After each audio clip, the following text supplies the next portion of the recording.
Hey everybody, it's Georgia Rose, and it's Tuesday night at 7 o'clock, and this is Zenkuda Live. I hope you're all having a great week so far. We're only a couple of days in, and already the energy seems a little bit chaotic, but good, right? So this morning I put a post up that the energy for today was creation. Hi Denise, how are you? Hi Joanne. So if I had to describe this energy, I would describe it as creation. And why do I say that? Because I think there's a lot of things that are being made manifest right now, even though we may not see them yet. I think a lot of things are happening behind the stream. The cosmos are orchestrating a lot of things for us. So, hi, John. How's my number one fan tonight? So, the energy seems hyped up all of a sudden. I don't know if you guys felt that today. Definitely chime in and let me know what you're thinking.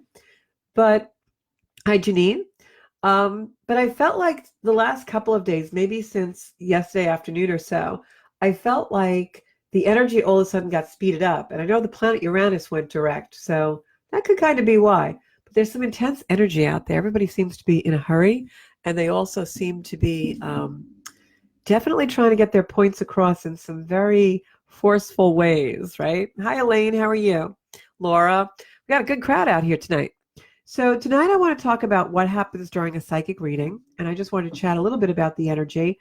I think the energy coming in is a little bit like roomy, room, but I think it'll ease up later in the week. I think it's just the planet Uranus going direct for us. Uranus is sudden, unexpected forces, and they could be good or it could be not so good. So when we talk about creation, which is really what this energy means to me, the reason why I say that is because I feel like things are being created. And I don't know if you've all had some pretty cool experiences in the last few days, but it seems like things are very overly synchronized and we're seeing a lot of manifestation happen, almost like our thoughts really very quickly manifest into reality. So if you have stories about that the last few days, let me know. Okay. So I want to pick a card also for tonight, and then I want to talk about psychic readings. And when I talk about psychic readings tonight, hi Regina, how are you doing, sweetie?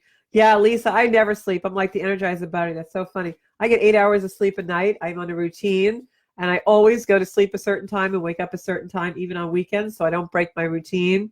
And I have, my diet, my amount of physical activity that I get, and also sleep is very regimented in my life so that I can do so many things. So I really like to get through my day in an optimum way. So I am completely organic in my food. I don't alter myself with any kind of drugs or in synthetics. I don't even eat anything that's packaged, prepared, comes in a jar, a can, or anything. I am, completely of the earth, as they say. And that gives me a lot of energy.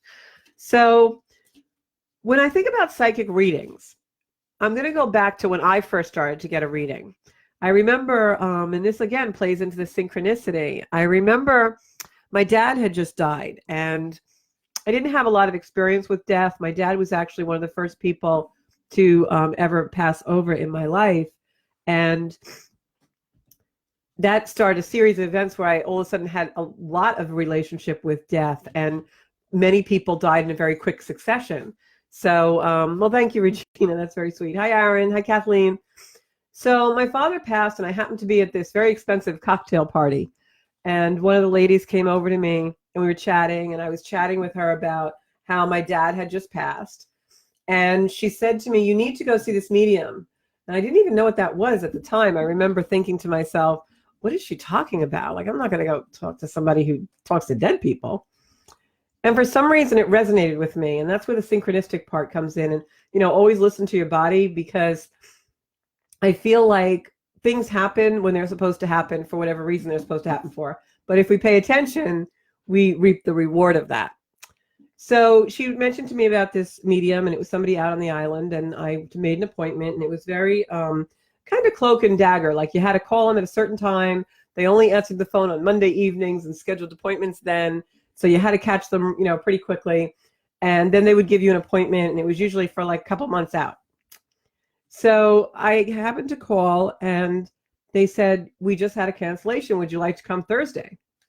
Now, I thought that was kind of unusual, but then when I called my friend who had suggested this person, she was flabbergasted. She's like, "I can't even believe that you would get an appointment that fast."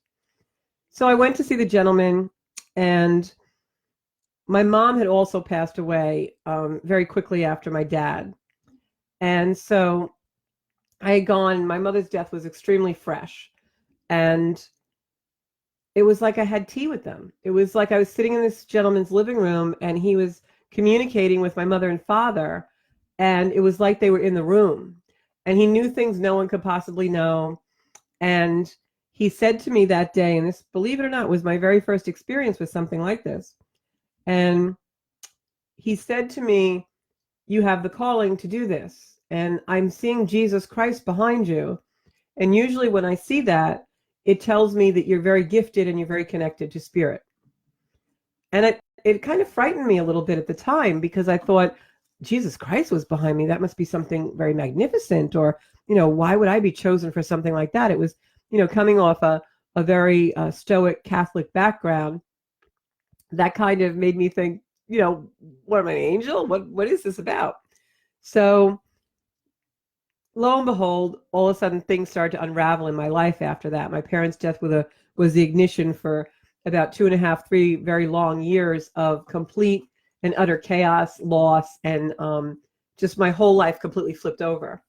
And looking back now, I know that happened because it was my awakening into this life. And I'm grateful for every minute of it. But getting back to the story, what happened after that was that reading was very synchronistic in my life because it planted a seed for me to reorient my mind and my thoughts and my philosophy of what life is. Because when that gentleman started to communicate with the other side, it opened something in me that was seeking why that could happen, how that could happen, etc. And then my journey, over the course of 15 years was that I have been gifted my whole life and did not really step into that until about 10 years ago. And I too do psychic medium work and communicate with the other side. And I know many of you who are watching now have had readings with me. I know I will read many of you in the years to come. And so that's how it started for me with my very first psychic reading. It opened a whirlwind of things in my life that happened that just kept bringing in energy from the other side.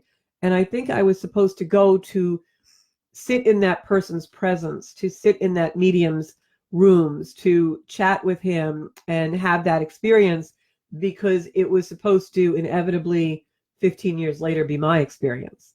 And so I had to see it and be open to it. And that's how spirit and the world and universe chose to do it.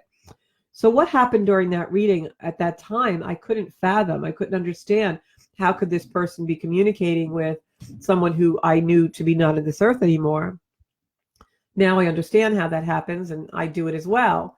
And I have many friends and many people in my life that I know that also are gifted in certain ways. And the way it happens is it's a connection. So when I went to see that gentleman and stepped into his energy field and his gift, it ignited in me my own gifts that I had remained long dormant. So what happens during a psychic reading?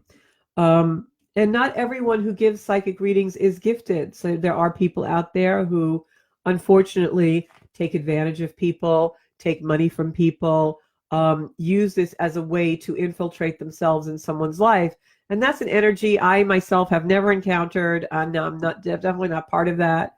But I think that it's out there. So I caution all of you, if you're going to have any kind of energy work done or see a psychic or have your cards read or whatever it might be, I caution you to really go to someone that you know to be the real deal.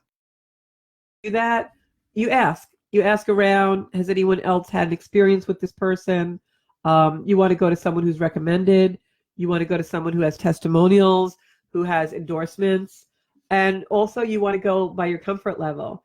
If you walk into someone's presence or someone's energy and you don't feel good, then I would never let them in my energy field to read me or communicate with past loved ones or do any energy work with me if I didn't feel really comfortable with someone or if I didn't feel completely confident in them. So be careful who you let in your energy field, and that's true of a reading.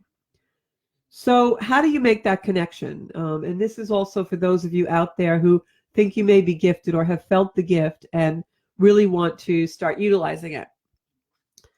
It's a connection. And the way that you connect with spirit and the way that you start to connect with the other side, past loved ones, etc., is you have to have some kind of a spiritual practice or devotion that raises your vibration and energetic field enough so that you can connect.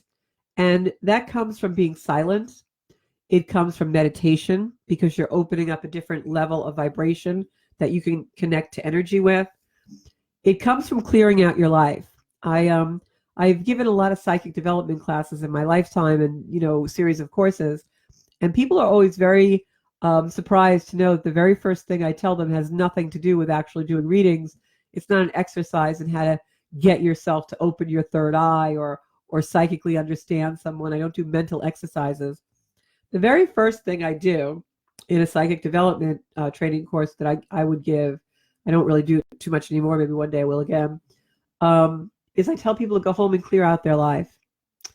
Because in order to have a connection, if you're really, truly devoted to doing this kind of work in the world, or if you really are the real deal, let's say, you can't read cards, you can't do I Ching, you can't read spirit, you can't read soul contracts, you can't, even to some extent, do astrology charts. If you've got a bunch of chaos in your life that's on your mind 24 hours a day, you need a clear channel and a clear connection to spirit in a way that puts you in a high vibration of complete focus. So for those of us in the psychic and spiritual world who do readings and really do connect with the other side, what a lot of people don't understand is we're not home, looking at a crystal ball. When I spend a tremendous amount of time in devotion in my life, in communication with spirit, Jesus, guides, in silence, in meditation. It's work. And it also is in that devotion actuating that in my life where I don't engage in a lot of energies that would disrupt that connection. So when you are a psychic or you're a psychic medium or any of those modalities, it's not something you pick up a deck of cards and do. It's completely and totally a way of life and a philosophy that you live by, because that connection is brought about through the gift of being devoted to it. So I'll give you an example. I probably still study astrology for about anywhere from 10 to 15 hours a week. I meditate every day. I love it. I am always delving into historic publications, reading spiritual things, looking at new modalities. I have teachers all across the world that I study with, whether it be online or through FaceTime. I have certain gurus or mentors to me that teach me that are all over the world. This is a life for me. It's not a matter of I'm going to hang a shingle out or do 15-minute readings. This is a way of life. And so anyone who's serious about connecting with spirit and developing that psychic ability first does it for themselves. And when I first started to develop my connection, it was never to do readings for some other people. It was never to become a psychic medium as a profession. It was because I wanted to really have a connection with Creator and be able to elevate my life through that in order to make wise decisions, in order to be able to use my intuition to be able to make better decisions and create a healthier life. That was really my motivation. I wanted to live more powerfully. And so when you do a reading, when people do readings, when I do a reading, what happens is that higher self that I've developed through years of devotion, years of study, spiritual devotion and practice, that higher self is the connection that we utilize to connect with the other side. Because when a soul passes, when a loved one passes, they now are a higher version of what they were. They are their higher self. That is what is on the other side. On the other side, there's no negative emotions. There's no anger, frustration. There's no willing to hurt you.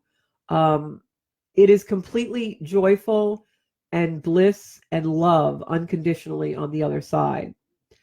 So that is the higher self.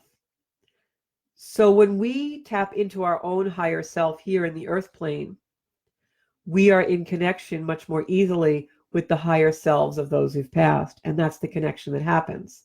And that's why the spiritual practice and devotion is so hugely important and also very, very serious for most people who are doing psychic work and mediumship. We should have sound. Someone said there's no sound. Tell me I've been on here for like a half hour with no sound. So, yeah, somebody just make sure that if we're getting sound, somebody just give me a high sign. So this is very, very important. And I really wanted to make sure that everyone understands, because if someone is just, going out and doing readings willy-nilly, first of all, it's irresponsible because you're giving people very deep, meaningful messages sometimes. And it's also indicative of someone who maybe is doing it for the wrong reason and not clearing out their life and being responsible in the advice they give to others, but perhaps doing it because they want recognition and it's an egoic motivation.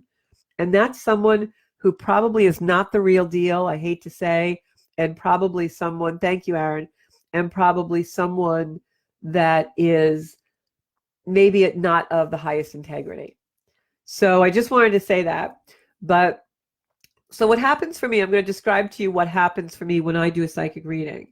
And first of all, I believe I was psychic always. I believe that my incarnation in this lifetime, my ignition, as I like to call it, I know some people say when I was born, I always say when I was ignited.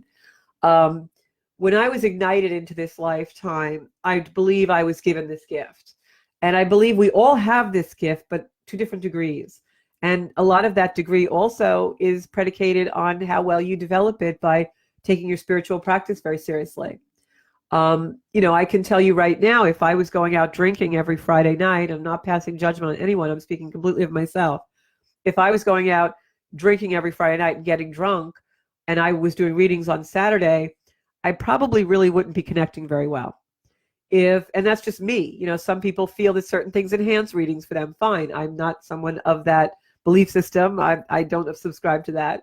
I don't alter myself in order to do readings. And it's not because I'm rigid or judgmental. It's because that doesn't work for me.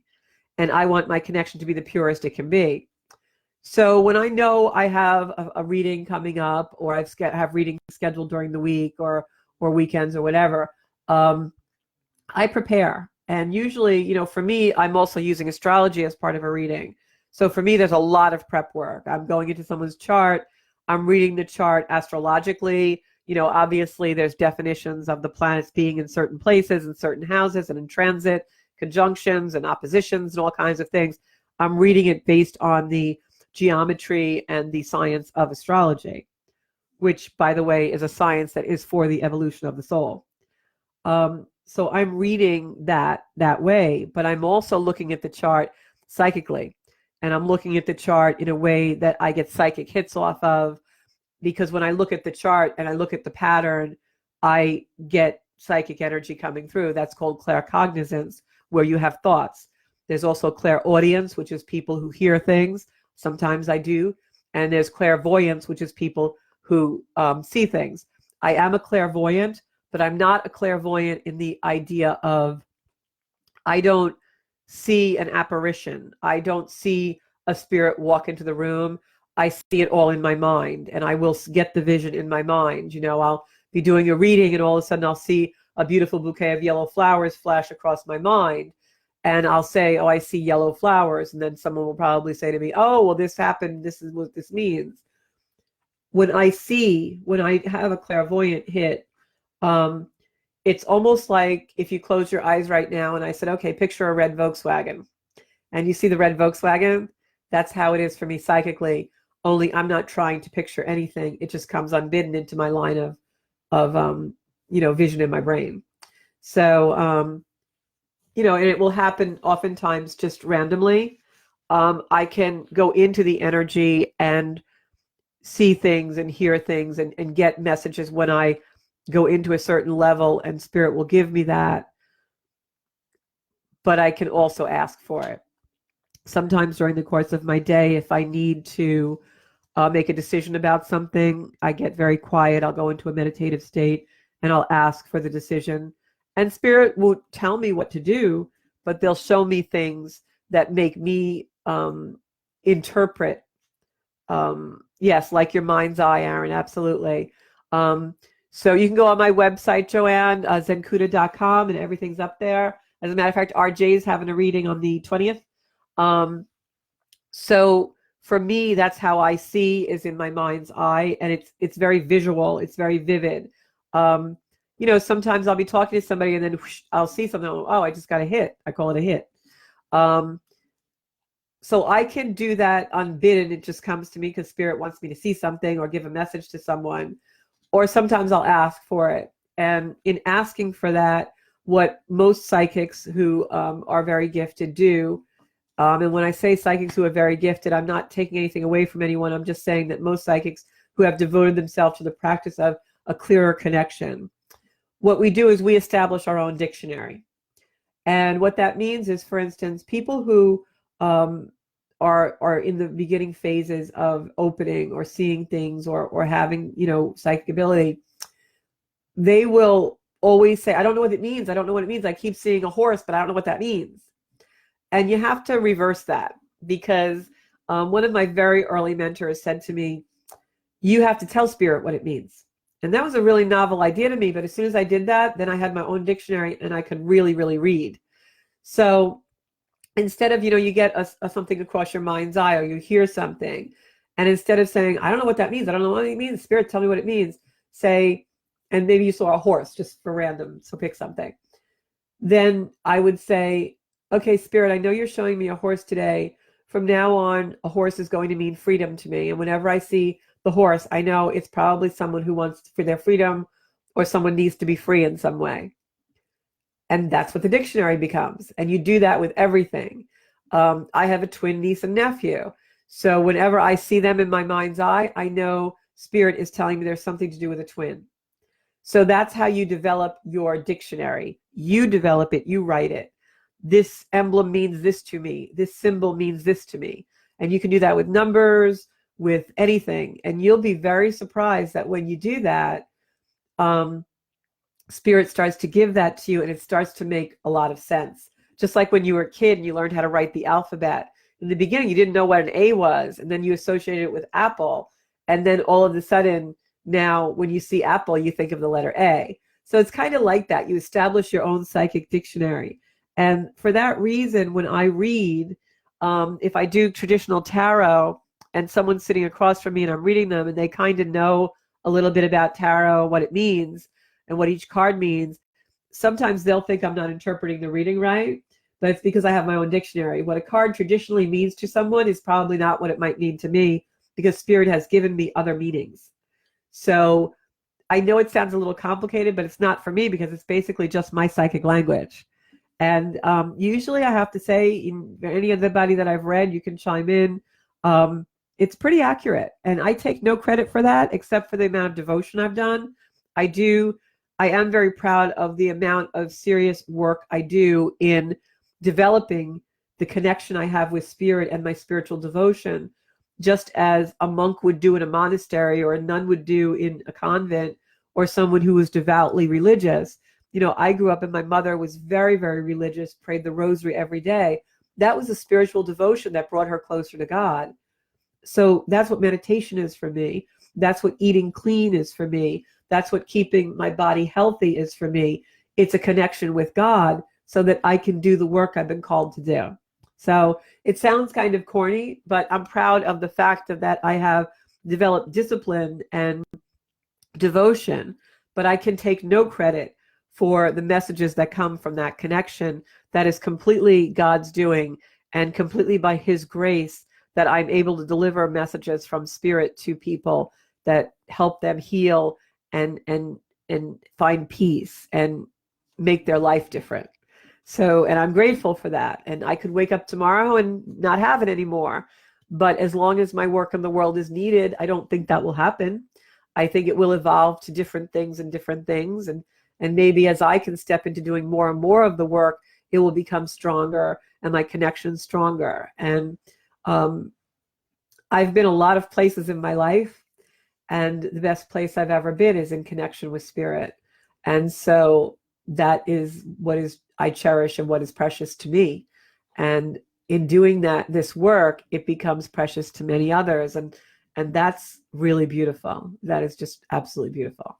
So that's what happens during a reading, during a card reading many times. Hi, Kathleen. How are you? Hi, Joanne. During a card reading, many times what will happen is the cards, crystals, the astrology charts, they're a tool to connect, and they're tools for divination. Divination meaning that I can divine the meaning through them of, excuse me, of something. Sparky's coming over here for a hug. He's like, there are hands here, they're not on me. Hi, Sparky, how are you? So tools are very important, especially when you're in the beginning of a journey of learning how to open and read and do things. Tools are very important, but you must be careful that they don't become your crutch. I had that happen to me with cards in the beginning when I first used to do them. The cards were my security blanket. And then one day I realized I was at a fair to read, and this was very early on, and I forgot my cards, and I panicked, and I had to do a reading with nothing. I just took a pen and paper, and the reading was on the money. So I didn't need the cards, and that had to happen for me to understand that. I still will use cards sometimes. The other night I had a private reading and I pulled some, because sometimes they tell me to do that. And when I say they tell me, I mean Spirit has given me an intuition to reach for the cards. And that happens often because they want they want a message. They want me to be able to divine the message through that means. So I'd be curious to see if there's anyone out there that does the work I do, and how you read, or what tools you use. I know crystals are a conductor for me. There are certain crystals that I've had since the very beginning of knowing about crystals, and as soon as I pick them up, they psychically connect me. I had a crystal. I don't have it anymore, actually. I think Pat Longo actually has it. I left it one day when I was at a fair of hers a long time ago, probably 2 or 3 years ago. I never picked it up because I always felt like it wasn't supposed to be mine anymore. But that particular crystal, I remember one day I was doing a reading, and I left the room because the Spirit said to me, you need that crystal. And as soon as I went to get it, it was on my night table. And as soon as I picked it up, I got a name. Just a name. I heard a voice. And I went back into the room to the person that I was reading for, and I said, who is so-and-so? And she said, oh my God, that's why I'm here today. That's who's passed. So, Spirit will communicate you in all different ways. Numbers also during a reading are very significant for me. Through my dictionary, I've assigned certain numbers to certain names, because people that have passed maybe had a birth date, and then that number becomes that name. So that also is always on the money for me. Oh, thank you. Kathleen says she misses me and she needs a class with me. I know I need to do more classes. I'm actually have some things coming up. And I know I've been saying that for a while, but I'm developing some really intense stuff. So we're going to have fun. Let me tell you, spring and summer at Zenkuda is going to be awesome. So just hang in there. And this Thursday, before I forget, on my podcast, I have Michael Zinn. He's going to come on and talk about his human dollars. So you all really need to tune in Thursday night, 6:30, Cubs Comedy Club radio. So I'm going to pick a card right now for the energy that's just happening. If anybody has any questions about the way that I read, or just psychic readings in general, or what happens during a reading, how do we connect? I hope I explained that good. It really truly is the energy of the higher self connecting with others in the higher plane. Also, what I wanted to talk about, I almost forgot, is if we, when we read, sometimes certain people will say they have guides that they read with, or angels that they speak to. That is true. I'm very connected to angelic energy. I believe that's because angelic energy has a very high vibe, and I work very hard to have a high vibe in my readings. And I think that when we connect, you can feel the difference in energies once you have explored different realms. And I know that sounds really far out, but it's true. Angelic energy, the way I feel it, is very high pitched. When angels come in, a lot of times I can almost hear them like laughing or singing, or sometimes they'll sound like very high octave energy. Certain angels have a lower energy. When Archangel Metatron comes in, it's like very dense. He's actually in the room right now. It's very dense, a very dark violet for me. He is just a soldier, like gargantuan when he comes in. And as you explore your own energy and the way that you develop your connection, as you explore that, you'll see the difference of different energies. Kathleen says she uses amethyst crystals and a pen and paper. Perfect. Amethyst is extremely powerful for me. I know some people it doesn't resonate with. It resonates for me, and you'll notice I use a lot of purple in my practice. My tarot cards are always in this violet bag. These are my tarots that I've had for years and years. They held a lot of energy. I do not allow people to touch these cards. I will read with them, clear them, and put them back in the bag with some crystals. And that is because they're very sacred cards to me. I've been reading with those probably, I'd say, 7 years. And they're very sacred cards. They have a tremendous amount of energy in them. There are other card decks I don't mind if people, touch and use, but I'm very conscious of energy transference in my sacred things. So amethyst is really big for me because amethyst also resonates with the archangels and healing work, and my main guide, who is to Saint Germain, Lord of the Seventh Ray, which is violet. The color violet is the seventh ray of the rainbow. So amethyst is a very powerful stone for me, resonates very deeply. I work in all violet light, which is the highest vibration on the spectrum of light is violet. So a lot of times it's not unusual for people to be coming to me for a reading and say, I feel like I keep seeing the color violet, or when they're on the Reiki bed or doing a meditation with me, the color violet's usually in the room. It's what I invoke and what I work through.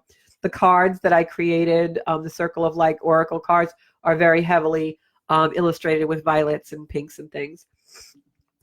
So I'm going to pick a card now, and this is going to be for the energy. And then in closing tonight, this is what I'm going to talk about. I don't know what the card's going to be, but I can already feel. So this is how it goes. So I don't know what this card's going to be, but what I do know is that as soon as I pick it, Spirit's going to give me a beautiful message about it. Because I can just feel it. I can feel my heart chakra bubbling right now. I can feel energy rising in me. And that's how I know there's a connection. Also, I'm feeling emotional this evening. I think there's a lot of energy around me right now, a lot of archangel energy. Metatron is certainly around me. And I also feel like people out there who are watching are sending me a lot of energy. So I think that's because we're creating this beautiful community with Zenkuda, that we all have so much love and caring that it just kind of comes through the airwaves, And that's why part of the Zenkuda logo is Join the Wave, because it's really an energy wave. And I think that's what's happening in the world right now. So definitely join us every Tuesday at 7. Get on YouTube with us and tell me your stories. Call me. Tell me, hey, this happened. That's great. Let's start a beautiful community. Comment, write a post on the page. Let's really start this beautiful virtual community that is the best world between human touch and technology. So, Spirit, what card do you want me to talk about tonight? Okay, and I've been using these cards in my readings a little bit too, so warming them up. Okay. Tonight is card number 2, which is partners. And aren't we all partners in this beautiful community of Zenkuda? And aren't we all partners in healing the world? And isn't that what it's really about? Whether the connection is spiritual in order to give a message, or the connection is spiritual just to, strengthen your own heart and your own life. So it's partners, and it says love empowers the light within. And man, if ever I could have a message that would be the message of Zenkuda, this is absolutely it. Love empowers the light within. And I'm sending you all out so much love right now. It's the number 2. And my beautiful friend Kat Mayer and I actually had a discussion online today about the number 22, which is very significant for all of us. And there are 22 cards in this deck, which the little booklet that comes with them explains why that is. 22 is a master number. The Saturn and Pluto conjunction that we're very heavily in right now is definitely self-mastery energy. And 22 is the number of self-mastery. So look at the beautiful picture that we have here with the sun coming up on the horizon. And I put a post up last week about, is this a sunrise or a sunset? How do you see the light? Is it a beginning or an end? Well, it's an unbroken circle is what it really is. So every beginning is an end and every end is a beginning. So partners, and I feel like we are all partners in this world right now. And I started out tonight's live talking about how the energy is really hyped up. And I think that that's the time when we really have to grab each other's hand and be in this life group and really pull each other forward. There's a lot of optimism in the world, but there's also a lot of really dark stuff going on. And so it's communities like we have here online every Tuesday night and Thursday on the podcast that are going to pull us through. So just remember that you have a partner, and it doesn't have to be your romantic partner. It doesn't have to be your best friend. It sometimes is someone that you just meet online and talk to about spiritual stuff, or somebody you're hanging out with here in St. Cuda. And so whatever it is, allow light to let you live powerfully. And if you look at the sun in this card, it starts out on top and you have this beautiful reflection of it, right? And isn't that what we all do? We reflect each other's light. So that's really, really beautiful. And the other thing I'm going to say before I sign off is don't let anyone steal your light. There's a lot of that going on in the world right now too. And I feel like it's a lot of division. It's a lot of light and dark. So stay lit up, because that's what's going to pull us all through.